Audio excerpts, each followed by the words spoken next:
Apa khabar semua? Pernah satu masa saya ingatkan dekat stesen minyak tu kan, minyak dia duduk dekat dalam bumbung stesen minyak tu. Sebab tu bumbung stesen minyak tu besar dan cantik. Bila kita pump, minyak tu akan turun lah masuk dalam kereta kita. Punyalah pandai. Ini sebab dulu tak ada orang cerita dekat saya macam mana stesen minyak ni berfungsi. Jadi dalam video ni kita nak tengok first macam mana orang buat minyak ni sampailah dia end up dekat dalam tangki kita, dan macam mana stesen minyak ni boleh pump minyak masuk ke dalam kereta tu. Baik, pertama sekali kita punya minyak ataupun bahan api ni dia memang tak ada dekat darat.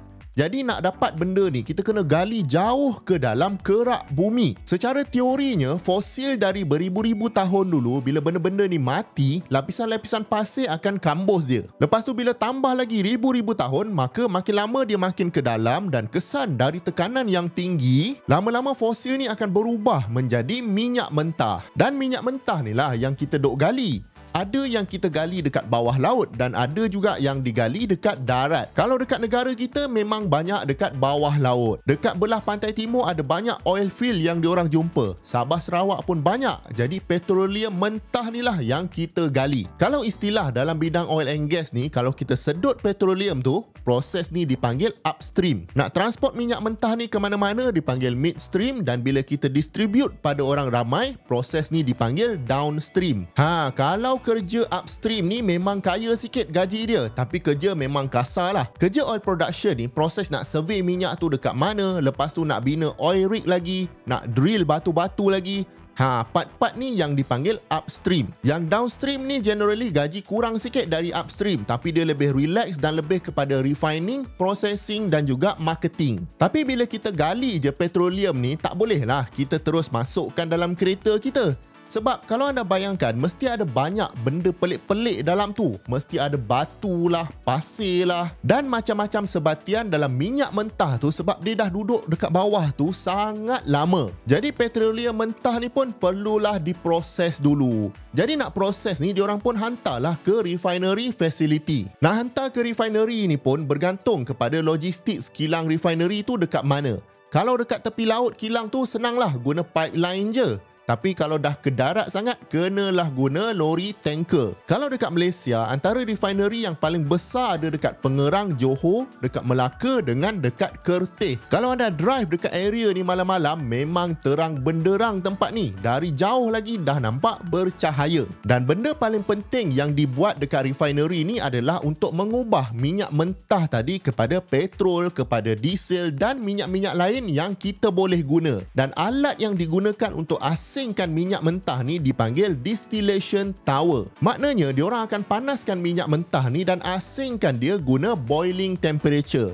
Jadi part mana yang mendidih dulu, dia akan jadi gas, betul tak? Kiranya dalam tower ni suhu dekat bawah lebih tinggi dari suhu dekat atas. Jadi komponen mana yang mendidih dulu akan naik atas lah. Bila sampai atas pula, dia akan sejuk dan bertukar semula kepada liquid, dan liquid ni lah yang kita collect. Jadi setiap aras distillation tower ni akan hasilkan minyak yang berbeza, dan aras yang paling atas adalah petrol yang kita guna dekat dalam kereta kita tu. Kalau ada gas macam propane ke, dia lagi atas lah. Aras bawah sikit adalah diesel dan juga kerosin. Sebabnya diesel ni takat didih dia lagi tinggi dari petrol, jadi dia bawah sikit. Lepas tu dekat bawah-bawah tu memang tinggilah takat didih dia. Contohnya macam bitumen. Kadang-kadang bawah sekali tu dah tak guna dah, tapi diorang cari juga kegunaan dia supaya boleh jual benda tu. Kemudian ada juga proses yang dinamakan cracking, yang mana minyak level bawah ni diorang boleh proses lagi supaya jadi petrol. Tapi sebab cracking ni pun guna tenaga, maka diorang hanya akan perform cracking ni kalau berbaloi lah. Kalau tak berbaloi, baik dia jual minyak tu dekat tempat lain saja. Okey, bila dah dapat petrol ni, diorang akan proses sikit lagi untuk remove impurity yang ada sebelum petrol ni naik tanker dan distribute ke stesen-stesen minyak seluruh Malaysia. Masa proses ni lah diorang letak additif dalam minyak tu dan sebagainya.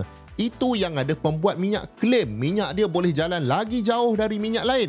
Tapi hard evidence tu tak ada. Sebab dia bergantung juga kepada cara kita memandu. Baik, jadi kalau anda nampak lori minyak macam Petronas ke Shell ke, itu mungkin diorang dari refinery lah. Nak hantar ke stesen-stesen minyak. Dan dekat stesen minyak pula, tangki minyak tu sebenarnya duduk dekat bawah kaki anda tu. Bukanlah duduk dekat bumbung macam yang saya sangka waktu kecil-kecil dulu. Kalau anda perasan, dekat stesen minyak akan ada satu kawasan yang dekat bawah tu ada manhole cover banyak-banyak. Biasanya dia duduk dekat tepi kedai dekat stesen minyak tu dan most likely ada signboard kata jangan parking dekat situ.